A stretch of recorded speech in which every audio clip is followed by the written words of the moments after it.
Many think tattoos are just a little skin deep, whether it's a rebellious slogan or love on your forehead. They assume the ink will obediently stay in the dermis. While tattoos might seem like quiet art, a recent study published in PNAS reveals they are actually a mark of sacrifice, suggesting a deeper, more ancient meaning behind the ink. That's right!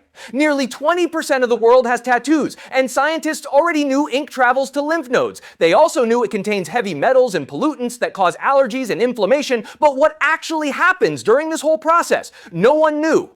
Until now, to clearly observe what the ink was doing inside the body, Swiss scientists first employed a live 2-photon microscope capable of real-time imaging. This advanced imaging tech uses high-energy infrared light pulses. It can penetrate skin, but for this experiment, scientists surgically exposed the mouse's hind limb for imaging. It observes deep cells in real time.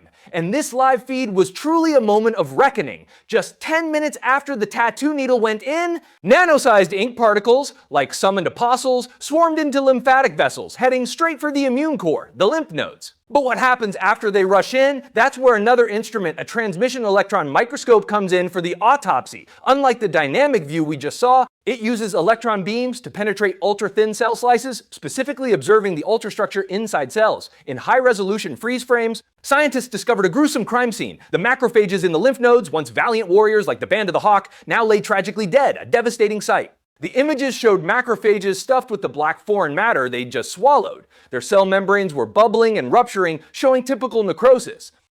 To count the casualties, scientists then used a flow cytometer. It sucks in cell suspensions, making cells line up one by one for laser inspection, precisely determining if they're alive or dead.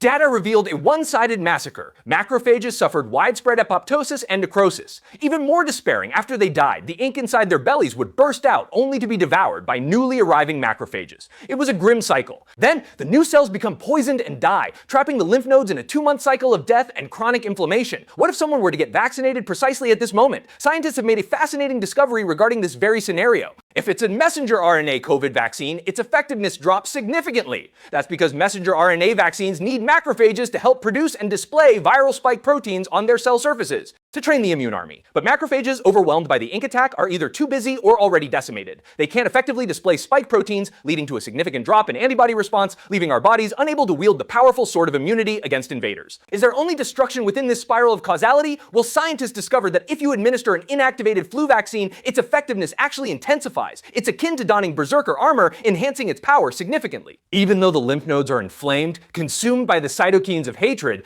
this uncontrolled inflammatory response acts as an adjuvant, boosting the killing intent against the flu virus, making the immune system go berserk. So tattoo ink isn't merely skin art, it can summon disaster, throwing the immune system into utter chaos. However, it can also at certain moments serve as a conduit, allowing one to trade pain for power and resilience.